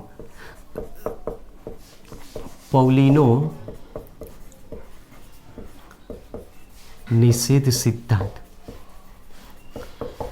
પૌલીના નિષેધ સિદ્ધાંતની અંદર શું કહે છે તો સમજો. દાખલા તરીકે આપણી પાસે કોઈ એક પરમાણુ લઉં છું, સોડિયમ પરમાણુ છે, પરમાણુ ક્રમાંક 11. પરમાણુ ક્રમાંક 11 છે, તેમાં ઇલેક્ટ્રોનની સંખ્યા કેટલી, ટોટલ 11. તો મારે 11 ઇલેક્ટ્રોન ગોઠવવાના. તો તમારે ક્રમ પહેલાં યાદ રાખવાનો. ક્યાં સુધી તમારે ક્રમ યાદ રાખવાની જરૂર પડશે, 3D 4s કક્ષક જે આવી છે ને ત્યાં સુધી ક્રમ યાદ રાખવાનો. આપણે 1 થી 30ની જ ઇલેક્ટ્રોન રચનાઓ મોટા ભાગે જરૂર પડતી હોય ત્યાં સુધી ક્રમ બનાવવા માટેનો યાદ રાખવાનો. હવે 11 ઇલેક્ટ્રોન માટે ગોઠવવાના છે તો આપણી પાસે જે કક્ષકો છે એમાં 1s 2s 2p 3s 3p 4s અને 3d. હું આટલા સુધી ક્રમ ખાલી યાદ રાખવાનો કહું. હવે આમાં ઇલેક્ટ્રોન ગોઠવવાના ટોટલ કેટલા ગોઠવવાના 11. એસમાં વધુ 2, પીમાં વધુ 6, ડીમાં વધુ 10 ઇલેક્ટ્રોન ગોઠવતા જાઓ. તો જુઓ 2 ઇલેક્ટ્રોન અહીંયા આવશે તો 1s 2 થશે, પછી અહીંયા 2 ઇલેક્ટ્રોન 2s2. હવે ટોટલ ગોઠવ્યા તમે 4, ટોટલ છે 11. હજુ 6 આની અંદર 7 ખૂટે છે તો પીમાં વધુ કેટલા ગોઠવી શકશો 6. હવે 10 ઇલેક્ટ્રોન થઈ ગયા. તમે જુઓ હજુ 1 ઇલેક્ટ્રોન ખૂટે છે તો 1 ઇલેક્ટ્રોન ક્યાં જવો જોઈએ 3sમાં. તો આ શું થઈ ગઈ સોડિયમની ઇલેક્ટ્રોન રચના થઈ ગઈ. હવે એ ઇલેક્ટ્રોન રચનાની અંદર તમે જુઓ આપણી પાસે એક 1s છે, બીજો જે સેટ આપ્યો એમાં 2s અને 2p બતાવી અને ત્રીજો જે આપ્યો એની અંદર 3s. તો આ 1 છે, આ અહીંયા 6, આ 2 છે અને આ 2. જેના આધારે તમે અત્યાર સુધી જે ભણીને આ ઇલેક્ટ્રોન રચના સોડિયમની ઇલેક્ટ્રોન રચના 2, 8, 1 તમે આ રીતે દર્શાવતા હતા. 2, 8 અને 1 જેનો મુખ્ય ક્વોન્ટમાંક સમાન હોય એ આખો એક ગ્રુપ બનાવી દેશે ત્યાં. હવે આ જે આપી છે એની અંદર જો મુખ્ય ક્વોન્ટમાંક, કોણીય વેગમાન ક્વોન્ટમાંક, ચુંબકીય ક્વોન્ટમાંક એ બધું નક્કી કરવામાં આવે તો સપોઝ માની લો કે તમારે આના માટે જરૂર પડી 1s કક્ષક છે. 1s કક્ષક માટે મારે ક્વોન્ટમાંક લખવા હોય તો nની વેલ્યુ કેટલી ગણશો તમે 1. 1sની અંદર કેટલા ઇલેક્ટ્રોન છે 2 ઇલેક્ટ્રોન, બરાબર. 1sના 2 ઇલેક્ટ્રોનમાં કોઈ પણ ઇલેક્ટ્રોન માટે તમે ગણશો તો n = 1 થશે. s કક્ષક છે તો l = ત્યાં આવશે 0. તો mની વેલ્યુ પણ શું આવશે 0. બંને ઇલેક્ટ્રોન માટે આ 3 ક્વોન્ટમાંક સમાન આવશે પણ sની વેલ્યુ તો ±1/2 હોય છે. એ પ્લસ હશે કે માઇનસ હશે ડિપેન્ડ ઇલેક્ટ્રોન કઈ તરફ સ્પિન કરે છે. મતલબ એ ક્લોકવાઇઝ ડિરેક્શનમાં જાય છે, એન્ટી ક્લોકવાઇઝ ડિરેક્શનમાં જાય છે, અપવર્ડ સ્પિનથી બતાવ્યો છે કે ડાઉનવર્ડ સ્પિનથી. તો આપણે એ બધું આગળ ભણી ગયા કે જો ઇલેક્ટ્રોન ક્લોકવાઇઝ ગતિ કરતો હોય તો એની સ્પિન +1/2 કહેવાય. અપવર્ડ સાઈડ આપેલી હોય તો સ્પિન એની +1/2 કહેવાય. જો ઇલેક્ટ્રોન એન્ટી ક્લોકવાઇઝ જતો હોય તો -1/2, ડાઉનવર્ડ સ્પિન બતાવે તો -1/2. જેના ઉપરથી જે નિયમ આપ્યો એ પૌલીનો નિષેધ સિદ્ધાંત કહેવાય છે. તો પૌલીનો નિષેધ સિદ્ધાંત શું કહે છે કે કોઈપણ પરમાણુ કક્ષકમાં રહેલા જે 2 ઇલેક્ટ્રોન છે કોઈપણ કક્ષકમાં, એક કક્ષકની અંદર વધુ આપણે કેટલા ઇલેક્ટ્રોન રાખી શકીએ છીએ 2. તો કોઈપણ કક્ષકમાં રહેલા 2 ઇલેક્ટ્રોન પૈકી એ બંને ઇલેક્ટ્રોન માટે વધુમાં વધુ 3 ક્વોન્ટમાંક સમાન હોઈ શકે. એક ક્વોન્ટમાંક કોઈ દિવસ સમાન હોય નહીં. મતલબ કે પરમાણુમાં રહેલા 2 ઇલેક્ટ્રોનના ચારેય ક્વોન્ટમાંક કોઈ દિવસ સમાન હોઈ શકે નહીં. વધુમાં વધુ 3 ક્વોન્ટમાંક સમાન હોય જેમાંની n, l અને m સમાન હોઈ શકે છે પણ s ક્વોન્ટમાંક સમાન હોય નહીં. તો પૌલીનો નિષેધ સિદ્ધાંત આપણને આ વસ્તુ આની અંદરથી સમજાવે છે. કોઈ પણ કક્ષકમાં રહેલા 2 ઇલેક્ટ્રોનના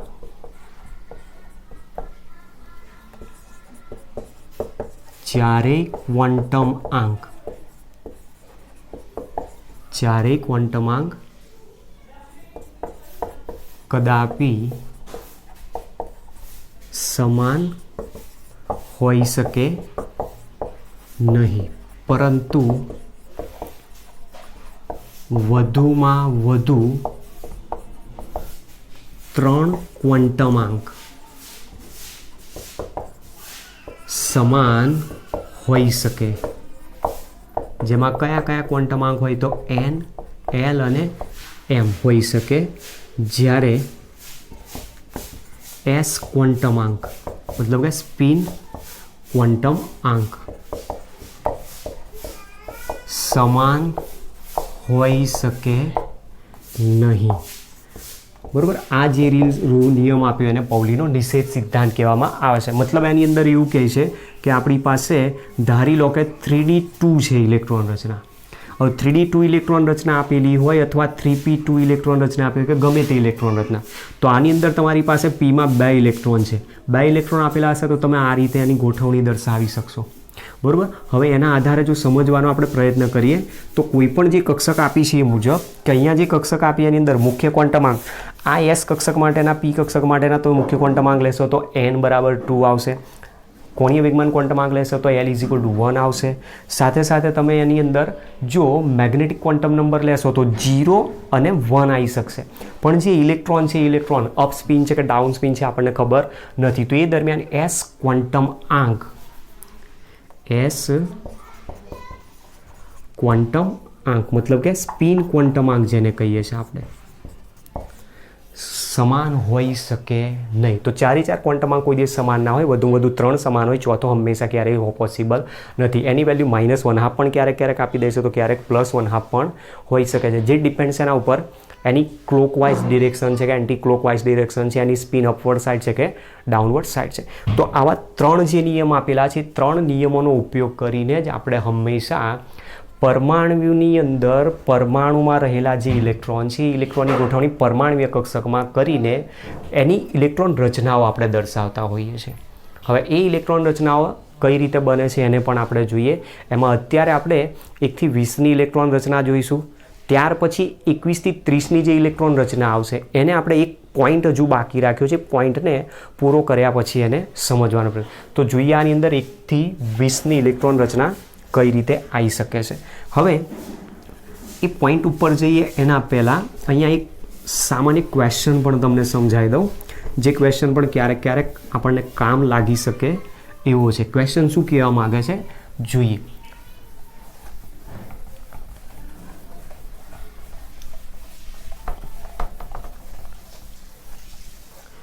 જો પ્રશ્ન કદાચ આ રીતનો આપેલો હોય છે, n + L = 4 માટે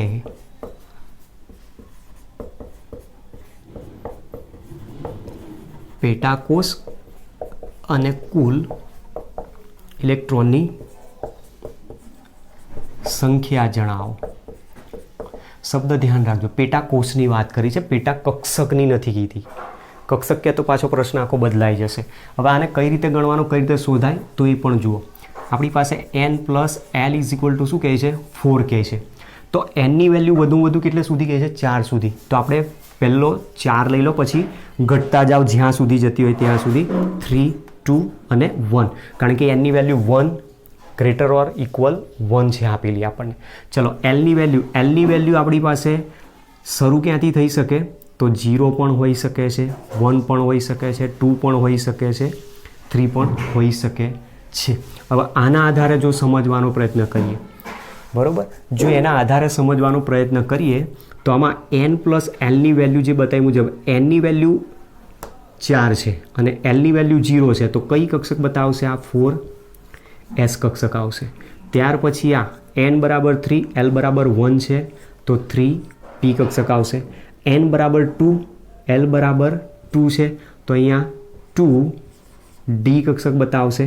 આની અંદર અથવા તો અહીંયા આપણે 1 થી સ્ટાર્ટ કરી શકીએ છીએ, અથવા આને 0 સુધી પણ તમે લઈ જાઓ અને અહીંયા મૂકી દઈએ છીએ આપણે 0, 1, 2, 3 અને 4 સુધી. 4 સુધી જ જાઓ અહીંયાથી. ચલો એ જ પ્રમાણે અહીંયા 1 છે તો nની વેલ્યુ 1 આપેલી હોય અને જો Lની વેલ્યુ 3 હોય તો અહીંયા શું આવે F. n = 0 જે કક્ષક પોસિબલ છે જ નહીં. હવે ધ્યાનથી સમજવા જેવું છે. n = 4 હોય તો Lની વેલ્યુ શું હોય, n ≠ L હોય અને n ઇઝ ઓલવેઝ L જ આવશે. મતલબ Lની વેલ્યુ કોઈ દિવસ n જેટલી પણ ના હોય કે n કરતાં વધારે પણ ના હોય. તો હવે એના પરથી તમે ડાયરેક્ટ સીધો જવાબ લખી શકો છો. જુઓ અહીંયા n અને L બંને સમાન છે, જે પોસિબલ નથી, તો આ કક્ષક નહીં આવે. પછી n > L હોય તો અહીંયા જુઓ nની વેલ્યુ ઓછી છે, Lની વેલ્યુ વધારે, તો આ બંને અહીંયા પોસિબલ નથી. તો બાકી રહી આ બે. જે બેની અંદર તમે જોશો તો ટોટલ પેટાકોષ કેટલી બતાવે છે, 2 પેટાકોષ. એક પેટાકોષ જેમાં nની વેલ્યુ 3 છે, બીજી પેટાકોષ જેની અંદર nની વેલ્યુ 4 આપેલી છે. અને એ પેટાકોષની જગ્યાએ જો પેટાકક્ષકો માંગેલી હોય તો પેટાકક્ષકોમાં આપણી પાસે પેટાકક્ષકો કોની પાસે છે, P પાસે છે. Pની 3 પેટાકક્ષકો 3Px, 3Py, 3Pz અને 4S એક છે. તો ટોટલ કેટલી થશે તો એક 4S + 3 3Px, 3Py, 3Pz મળીને કેટલી થશે ટોટલ 4 પેટા કક્ષકો થાય. હવે એ પેટા કક્ષકોની અંદર અથવા પેટાકોષની અંદર કુલ ઇલેક્ટ્રોનની સંખ્યા કેટલી, Sમાં વધુ કેટલા ઇલેક્ટ્રોન રહી શકે 2, Pમાં વધુ કેટલા ઇલેક્ટ્રોન રહી શકે 6. તો કુલ ઇલેક્ટ્રોન કેટલા બતાવી શકો તમે 8 થશે. તો આ ક્વેશ્ચન તમારે ક્યારેક ક્યારેક પૂછાતા હોય છે, બરાબર. હવે આ ક્વેશ્ચનના આધારે આપણે પોઈન્ટ સમજી ગયા કે ક્વેશ્ચન કઈ રીતે હોઈ શકે છે. માની લો કે તમને એની જગ્યાએ એવું કે n + l = 6 માટે પેટાકોષની સંખ્યા કેટલી, તો આને ગોઠવતા જાઓ. 6 5 4 3 2 1 0. અહીંયા લઈ લો 0 1 2 3 4 5 6. આ બંનેને ફોલો કરો. n = l છે તો n = l અહીંયા આપી, તો આ નહીં આવે.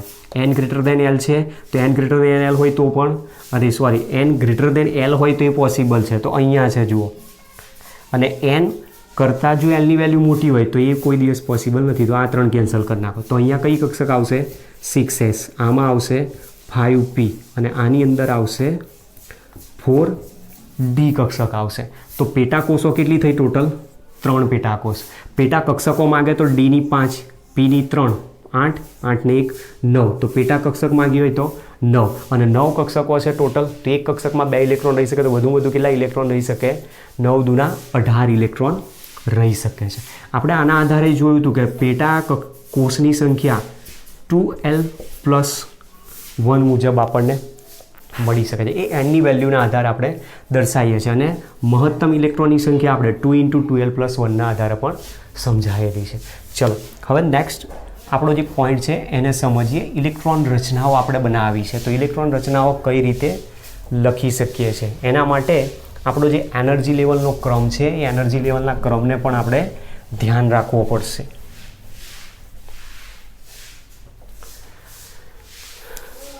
ચલો તો આપણી પાસે સૌથી પહેલાં અહીંયા લઈશું એટોમિક નંબર, પરમાણુય ક્રમાંક. પરમાણુ ક્રમાંક નંબર 1 2 3 4 5 6 7 8 9 10.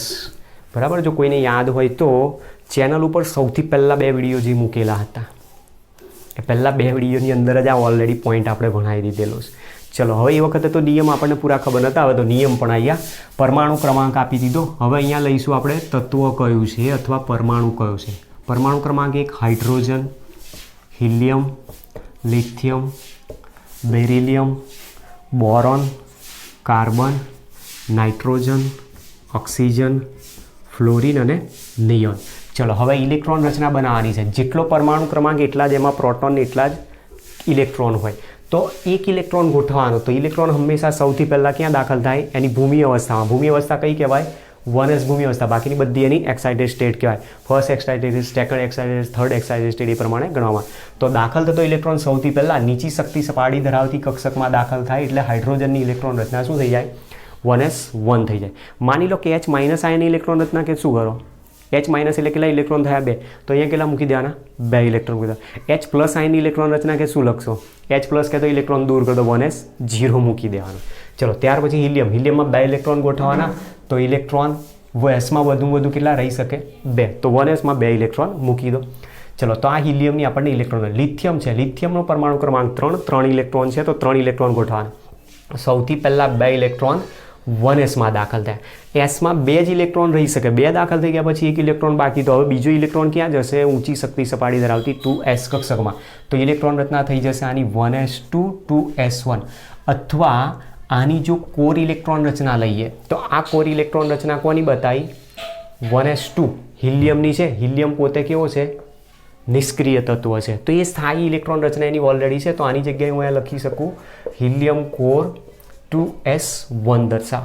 ચલો બેરિલિયમ પરમાણુ ક્રમાંક 4 ઇલેક્ટ્રોન ગોઠવવાના. તો 1s2 2sમાં કેટલા ઇલેક્ટ્રોન ગોઠવી શકશો? વધુ 2. તો 2 ગોઠવી દો તો 4 ઇલેક્ટ્રોન થઈ ગયા. આની કોર ઇલેક્ટ્રોન રચના લખીએ તો ઇલેક્ટ્રોન રચના થશે હિલિયમ કોર 2s2. ચલો ત્યાર પછી બોરોન. બોરોનમાં 5 ઇલેક્ટ્રોન ગોઠવવાના. હવે 1sમાં 2 ગોઠવાઈ ગયા, 2sમાં 2 ગોઠવાઈ ગયા, 2 કક્ષકો પૂર્ણ થઈ ગઈ. હવે જે 5મો ઇલેક્ટ્રોન છે ક્યાં જવો જોઈએ? p કક્ષકમાં. પણ pમાં કેટલી ગૌણ કક્ષકો છે? ટોટલ 3. તો વધુ એમાં કેટલા ઇલેક્ટ્રોન રહી શકે? 6 ઇલેક્ટ્રોન pમાં ત્યાં ભરાય ત્યાં સુધી એમાં ઇલેક્ટ્રોન ગોઠવવા કરવા. ચલો તો અહીંયા ઇલેક્ટ્રોન રચના 5 ઇલેક્ટ્રોન ગોઠવવાના છે. તો 1s2 2s2 અને અહીંયા શું આવશે? 2p1. 5મો ઇલેક્ટ્રોન ત્યાં છે. હવે આ ઇલેક્ટ્રોન રચના છે હિલિયમની, તો ઇલેક્ટ્રોન રચના લખી શકશું હિલિયમ કોર 2s2 2p1. ચલો ત્યાર પછી કાર્બન. તો કાર્બનની ઇલેક્ટ્રોન રચના થશે 1s2 2s2 અને 2p છઠ્ઠો ઇલેક્ટ્રોન ક્યાં જશે તો p કક્ષકમાં જ જવાનો એ તો અહીંયા ઇલેક્ટ્રોન રચના આવશે હિલિયમ કોર 2s2 2p2 ત્યાર પછી નાઇટ્રોજન 1s2 2s2 2p3 સાતમો ઇલેક્ટ્રોન છે અથવા તો હિલિયમ કોર 2s2 2p3 ત્યાર પછી પરમાણુ ક્રમાંક 8 ઓક્સિજન તો 8 ઇલેક્ટ્રોન ગોઠવવાના તો 8મો ઇલેક્ટ્રોન હજુ p કક્ષકમાં જઈ શકે છે 1s2 2s2 2p4 અથવા તો હિલિયમ કોર 2s2 2p4 ચલો પરમાણુ ક્રમાંક 9 તો ફ્લોરિન ઇલેક્ટ્રોન રચના 1s2 2s2 2p5 અથવા તો કોર ઇલેક્ટ્રોન રચના મુજબ હિલિયમ કોર 2s2 2p5 એ જ પ્રમાણે નિયોન છે તો નિયોનમાં 10 ઇલેક્ટ્રોન છે તો 1s2 2s2 2p6 હવે એસ કક્ષક કમ્પ્લીટ ભરાઈ ગઈ છે એના આધારે જો કોર ઇલેક્ટ્રોન રચના લખવા છે તો હિલિયમ કોર 2s2 2p6 પ્રમાણે આ રીતે ઇલેક્ટ્રોન રચના થઈ જશે તો આ એક હિલિયમ જે આપ્યો છે નિષ્ક્રિય સ્થાયી તત્વ હિલિયમ આપેલો છે નિષ્ક્રિય સ્થાયી તત્વ આપેલું છે આપણને તો નિષ્ક્રિય ઇલેક્ટ્રોન રચના જે આપી છે કોર ઇલેક્ટ્રોન રચના તરીકે આપણે દર્શાવીએ છીએ અને અહીંયા અષ્ટક એનું કમ્પ્લીટ થઈ જાય છે હિલિયમ અપવાદરૂપ છે બાકીના બધા નિષ્ક્રિય વાયુઓમાં અષ્ટક એનું કમ્પ્લીટ થાય એટલે ઇલેક્ટ્રોન મેળવે નહીં ગુમાવે ને એટલે કેવો થઈ જાય સ્થાયી તો નિયોનની ઇલેક્ટ્રોન રચના કેવી કહેવાય સ્થાયી ઇલેક્ટ્રોન રચના તરીકે ગણવા હવે આ જ ઇલેક્ટ્રોન રચનાને જો બોક્સ ઇલેક્ટ્રોન રચના તરીકે પણ દર્શાવવી હોય તો બોક્સ ઇલેક્ટ્રોન રચના તરીકે પણ આપણે દર્શાવી શકીએ છીએ અને એને આધારે આપણે હુન્ડ આઉબાઉ પાવલી 3 નિયમો એક સાથે ત્યાં દર્શાવી શકીએ છીએ તો એ પણ જોઈ લઈએ બોક્સ ઇલેક્ટ્રોન રચના બનાવીને બોક્સ ઇલેક્ટ્રોન રચના જો હોય તો આપણી પાસે હાઇડ્રોજન પરમાણુ ક્રમાંક 1 તો એની અંદર ઇલેક્ટ્રોન રચના કીધી 1s1 તો એની બોક્સ ઇલેક્ટ્રોન રચનામાં ખાલી કોણ આવશે કક્ષક તરીકે 1s તો કેટલા ઇલેક્ટ્રોન ગોઠવવાના કીધા એક જ ઇલેક્ટ્રોન ચલો ત્યાર પછી હિલિયમ પરમાણુ ક્રમાંક 2 તો ઇલેક્ટ્રોન રચના બતાવી 1s2 તો આની અંદર કક્ષક આવશે 1s અને એમાં ઇલેક્ટ્રોન ગોઠવવાના છે તો 2 ઇલેક્ટ્રોન અહીંયા ગોઠવી દો જ્યાં સુધી કક્ષક પૂરી ભરાઈ ના જાય ત્યાં સુધી ઊંચી શક્તિ સપાટી ધરાવતી કક્ષકમાં જાય નહીં લિથિયમ ઇલેક્ટ્રોન રચના લખી 1s2 2s1 તો એની બોક્સ ઇલેક્ટ્રોન રચનામાં 1sમાં 2 ઇલેક્ટ્રોન અને આ આવી ગઈ 2s કક્ષક જેની અંદર એક ઇલેક્ટ્રોન ગોઠવવાનું પછી બેરિલિયમ પરમાણુ ક્રમાંક 4 ઇલેક્ટ્રોન રચના 1s2 2s2 તો બોક્સ ઇલેક્ટ્રોન રચનામાં 1sમાં 2 ઇલેક્ટ્રોન અને 2sમાં એક ઇલેક્ટ્રોન પરમાણુ ક્રમાંક 5 બોરોન ઇલેક્ટ્રોન રચના 1s2 2s2 2p1 તો હવે અહીંયા 1s 2s અને 2p કક્ષક બતાવવાની જેમાં 2p ટોટલ 3 આવશે 1s 2s અને અહીંયા આવશે 2px 2py 2pz કક્ષક હવે એસમાં 2 ઇલેક્ટ્રોન છે 1sમાં 2 મૂકી દો 2sમાં 2 ઇલેક્ટ્રોન છે એને 2 મૂકી દો 2pમાં 1 ઇલેક્ટ્રોન છે તો એ કાં તો અપ સ્પિનથી કાં તો ડાઉન સ્પિનથી તમે ગોઠવી શકો પરમાણુ ક્રમાંક 6 કાર્બન ઇલેક્ટ્રોન રચના 1s2 2s2 2p2 તો એની બોક્સ ઇલેક્ટ્રોન રચના તો અહીંયા 2 ઇલેક્ટ્રોન 1s2 2s2 હવે 2pમાં 2 છે તો હુન્ડના નિયમ મુજબ સૌથી પહેલાં સમાન શક્તિ સપાટી ધરાવતી કક્ષકોમાં ઇલેક્ટ્રોન સમાંતર સ્પિનથી જ ગોઠવાય પછી અર્ધપૂર્ણ ભરાયા બાદ વધારે જરૂર પડે તો ડાઉન સ્પિનથી યુગ્મીકૃત થઈ શકે પરમાણુ ક્રમાંક 7 nitrogen 1s2 2s2 2p3 box electron રચના 1s2 2s2 અને 2p3 છે તો 3 ઇલેક્ટ્રોન સૌથી પહેલાં સમાંતર સ્પિનથી ગોઠવી દો તો આ કક્ષક કેવી થઈ ગઈ અર્ધપૂર્ણ અને અર્ધપૂર્ણ કક્ષક હોય તો એ સમમિતીય છે અને સમમિતીય હોય તો એ શું થઈ જાય સ્થાયી રચના ધારણ કરી લેશે ચલો ત્યાર પછી પરમાણુ ક્રમાંક 8 ઓક્સિજન 1s2 2s2 2p4 તો 1s2 2s2 અને આની અંદર 4 ઇલેક્ટ્રોન ગોઠવવાના તો 1 2 3 અને ચોથો ઇલેક્ટ્રોન અહીંયા વિરુદ્ધ સ્પિનથી યુગ્મીકૃત થાય પરમાણુ ક્રમાંક 9 ફ્લોરિન 1s2 2s2 2p5 1sમાં 2 ઇલેક્ટ્રોન 2sમાં 2 ઇલેક્ટ્રોન અને 2p માં 5 ઇલેક્ટ્રોન ગોઠવવાના, તો 1 2 3 4 અને 5. ત્યાર પછી નિયોનમાં 10 ઇલેક્ટ્રોન, તો 1s2 2s2 2p 6. અને એ પ્રમાણે જો ગોઠવીએ તો 1sમાં 2 ઇલેક્ટ્રોન, 2sમાં 2 ઇલેક્ટ્રોન અને 2pમાં કુલ 6 ઇલેક્ટ્રોન છે, તો 1 2 3 4 5 અને 6. તો જુઓ આ કક્ષક કેવી થઈ ગઈ? પૂર્ણ ભરાઈ ગઈ. અને પૂર્ણ ભરાયેલી હોય તો એ પણ કક્ષક કેવી છે? સમમિતીય. અને સમમિતીય જો હોય તો એ કક્ષક કેવી થઈ જાય? સ્થાયી કક્ષક થઈ જશે. અને એટલા માટે અર્ધપૂર્ણ ભરાયેલી કક્ષકોની સ્થિરતા અને પૂર્ણ ભરાયેલી કક્ષકોની સ્થિરતા બાકીની જે અપૂર્ણ કક્ષકો છે એના કરતાં હંમેશા વધારે. તો આપણી પાસે 10 પરમાણુ ક્રમાંક ધરાવતા પરમાણુ માટેની ઇલેક્ટ્રોન રચના થઈ ગઈ. ચલો હવે એનાથી આગળ પરમાણુ ક્રમાંક 11 થી 20 માટે આપણે જોઈએ છે.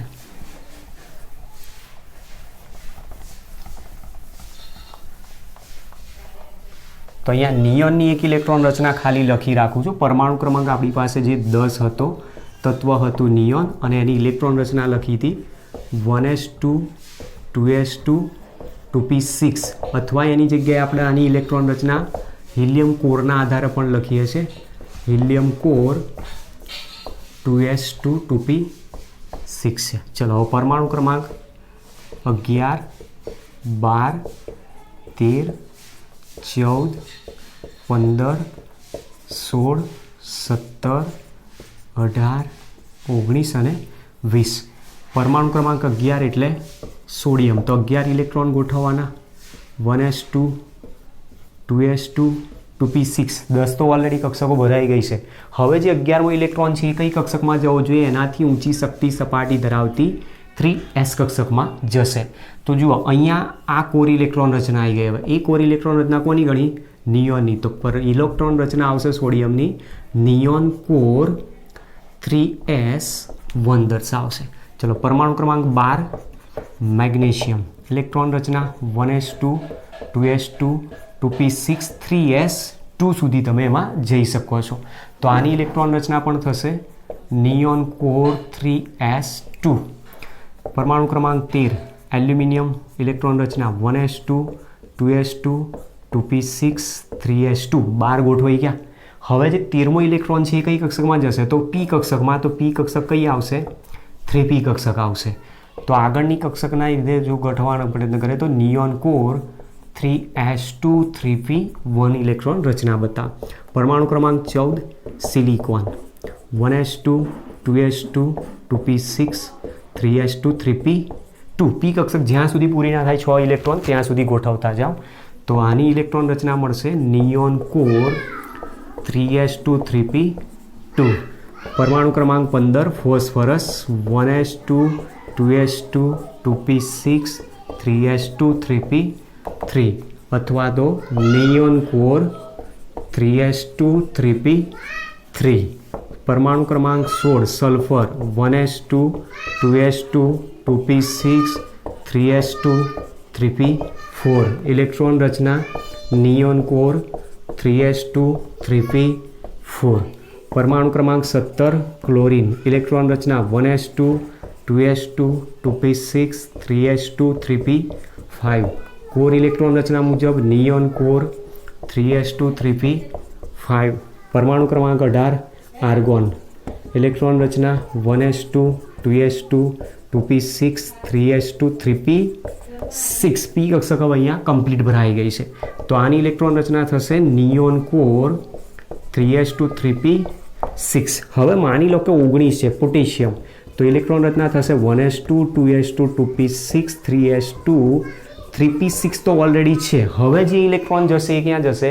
ઊંચી શક્તિ સપાટી ધરાવતી 4s કક્ષકમાં જાય. તો અહીંયા શું થઈ જશે? 4s1. હવે આ ઇલેક્ટ્રોન રચના આપણે કોની ગણી? તો આર્ગોન કોરની ગણી છે. તો ઇલેક્ટ્રોન રચના આવશે આર્ગોન કોર 4s1 તરીકે દર્શાવાય. પરમાણુ ક્રમાંક 20 હોય તો calcium. 1s2 2s2 2p6 3s2 3p6 4s2 થાય. તો એની ઇલેક્ટ્રોન રચના થશે આર્ગોન કોર 4s2 દર્શાવશે. હવે આના ઉપરથી એક વસ્તુ તમને દર્શાવેલી છે, ધ્યાનથી સમજતા જજો.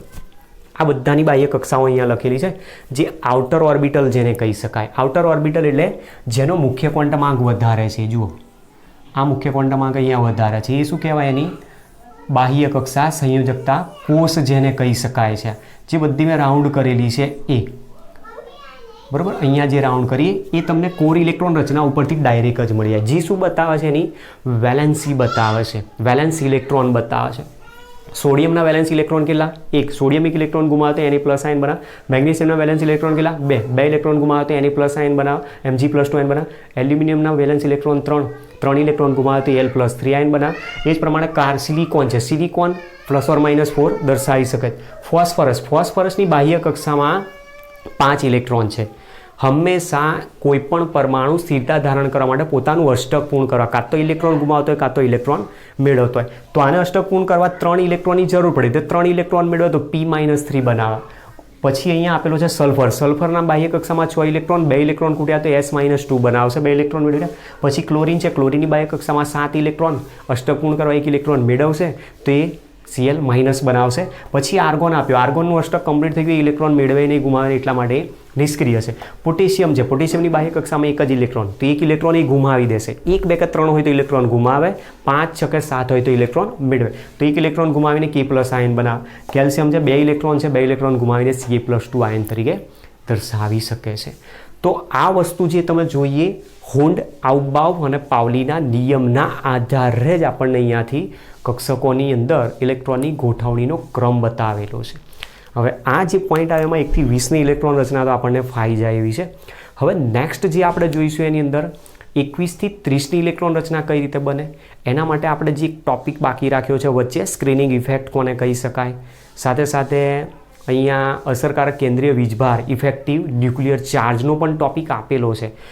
ટોપિક આપ્યો છે, ખાલી સમજૂતી આપી છે, ગણતરી કઈ રીતે કરવાની નથી આપી, પણ ઇફેક્ટિવ ન્યુક્લિયર ચાર્જના દાખલા આપણને સ્વાધ્યાયમાં આપેલા છે. આપણે ગણી લઈશું એને, પણ ધ્યાન રાખજો ઇફેક્ટિવ ન્યુક્લિયર ચાર્જ એક હાયર લેવલનો ટોપિક છે અને એટલા માટે કોઈ દિવસ જી, નીટ કે કોઈ પણ એન્ટ્રન્સ એક્ઝામમાં આપણને 12+2 જે અત્યારે સિસ્ટમ ચાલે છે આપણી, બરાબર, 12 પછીની જે પણ એન્ટ્રન્સ એક્ઝામ છે એની અંદર કોઈ જગ્યાએ ઇફેક્ટિવ ન્યુક્લિયર ચાર્જ પૂછાતો નથી, પણ આપણા સ્વાધ્યાયની અંદર આપેલો છે એટલે ટોપિકને સમજીને આપણે ક્વેશ્ચનને કવર કરી લઈશું. બરાબર. તો હવે નેક્સ્ટ લેક્ચરની અંદર આપણે મળીએ જેની અંદર આપણે શિલ્ડિંગ ઇફેક્ટ કોને કહી શકાય, સ્ક્રીનિંગ ઇફેક્ટ કોને કહી શકાય, કવચન અસર શું છે, ઇફેક્ટિવ ન્યુક્લિયર ચાર્જ શું છે અને જે અર્ધપૂર્ણ અને પૂર્ણ કક્ષકો છે એની સ્ટેબિલિટી કઈ રીતે બતાવી છે એને સમજવાનો આપણે પ્રયત્ન કરીશું. ઓકે, ત્યાં સુધી 3 નિયમોને બરાબર એકદમ તૈયાર કરી દેજો.